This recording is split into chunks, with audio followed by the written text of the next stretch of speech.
As we've been telling you, the 2013 version of the NDAA is now headed to President Barack Obama's desk. Now, we've already covered for you the Feinstein-Lee Amendment, broken down for you why this is important to understand for Americans. But there is another part of the bill that actually is headed to the president that is aimed at protecting Americans from indefinite detention, at least protecting their right to habeas, the right to a trial. But does that amendment actually do anything to protect your rights? We take a look in full disclosure.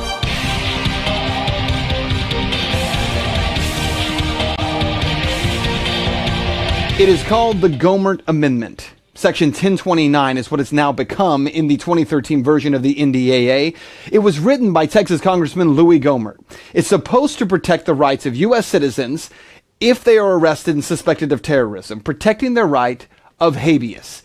Here's how that section actually reads. Nothing in the authorization for use of military force or the National Defense Authorization Act for fiscal year 2012 shall be construed to deny the availability of the right of habeas corpus or to deny any constitutional rights in a court ordained or established by or under Article 3 of the Constitution for any person who was lawfully in the United States when detained pursuant to the authorization for use of military force and who was otherwise entitled to the availability of such right or rights. So the fix proposed here is pretty simple. According to the Gohmert Amendment, or now Section 1029 of the NDAA, nothing in that law shall be construed to deny the right of habeas or the right to trial for American citizens who might be arrested under the NDAA. Again, pretty simple stuff here. The problem, though, according to Dan Johnson with PANDA or People Against the NDAA, is in the guarantee to a trial in an Article 3 court. Dan says, quote, the Gohmert Amendment only says that if you get a trial in an Article 3 court, that you won't be denied your constitutional rights in that court. But there's no guarantee you get any trial, let alone one, in an Article 3 court. This language is deceptive in that it implies Congress can pick and choose who gets constitutional rights. It also does not recognize or protect the constitutional rights of U.S. citizens traveling abroad. So the Gohmert Amendment, or Section 1029 of the NDAA, does nothing to protect your right to a trial in an Article 3 court. In fact, keep in mind, lawmakers have already declared that the U.S. soil is a battlefield, which means that anyone detained under the 2001 AUMF, or Authorization for Use of Military Force, that was then supported and strengthened by the 2012 NDAA, would actually be subject to military trial, not trial in an Article 3 court.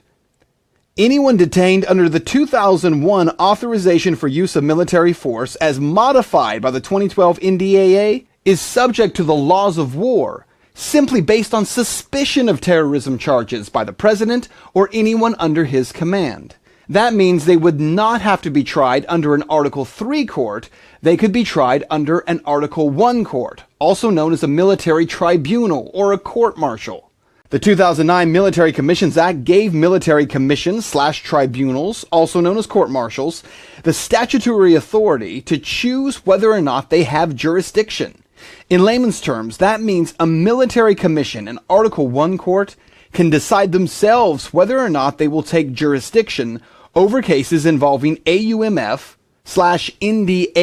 covered persons. So what you need to know here is that the Gohmert Amendment, or Section 1029 of the NDAA, does nothing to protect your right to trial. In fact, it does not guarantee that if you were arrested on charges of terrorism, that you would ever get a trial. You can still be indefinitely detained under this section. Not only that, but if you do happen to get a trial, it may be a military tribunal, an Article 1 court. Nothing in here guarantees you get an Article 3 trial. But assuming that you do finally get into an Article 3 court, if that is the case, according to this amendment, that your rights would then be honored unless otherwise entitled. And those words, otherwise entitled, are the key to all of this. What the executive branch is saying is that you are not otherwise entitled. According to the executive branch under President Bush and under President Obama, if you are a suspected terrorist, you have no right to a trial because you're an enemy combatant. And that is full disclosure.